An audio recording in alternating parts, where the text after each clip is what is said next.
சீமானவர் அடிக்கல. ஆனா அது யோசிக்கக்கூடிய, எப்படி சொல்றது, ஆனா சீமானவர் அடிக்க மாட்டாரா அப்படின்னு கேட்டீங்கன்னா விட்டு அடிச்சிருப்பாரு.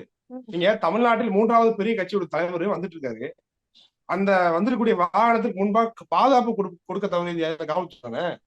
முதல்ல வண்டியை மறைச்சு ஒருத்தன் இடையூறு பண்றான் அப்படின்னாலே அது எவ்வளவு ஒரு மோசமான போக்கு, அது கொலை முயற்சி தானே. ம்.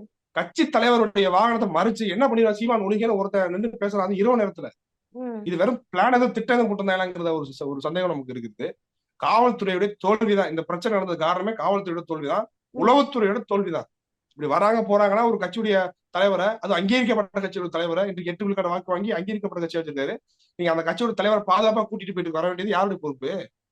விமர்சனம் என்னதான் செய்யும், விமர்சனத்திற்கு பதில் சொல்லணும் திமுக காரன். இந்த மிரட்டுறது உருட்டுலாம் வச்சுக்க கூடாது. இதே போல ஈரோட்ல அடி வாங்கினாங்க.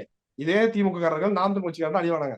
அந்த அடி வாங்கின தாங்க முடியாம என்ன பண்ணாங்க, ஈரோடு இடைத்தேர்தல்ல நாங்க பரப்புரை செஞ்சுட்டு போயிட்டு இருக்கும்போது மாநில போய் ஜல்லிக்கட்டு எல்லாம் ஒளிச்சு வச்சு கல் அவுட் இருந்தாங்க. அதுல நாம் தமிழ் கட்சிக்காரர்களுடைய தலையெல்லாம் அடிபட்டு மண்டலம் உடைஞ்சு. நேருக்கு நேரம் அந்த மோத மாட்டாங்க இந்த திமுகவுடைய ஊப்பிகள் நாம் தமிழ் கட்சிக்காரங்க ம். நேருக்கு நேரம் மோதனா பம்புழுத்தா இது மாதிரி மிதி விழுங்குவதற்கு இது ஒரு சான்று. பல இடத்துல அடி வாங்கியிருக்காங்க. நாம் தமிழர் கட்சிக்காரர்கள்ட்ட பல இடங்களில் திமுக காரர்கள் தர்மடி வாங்கியிருக்காங்க. இது இது ஒரு சான்று.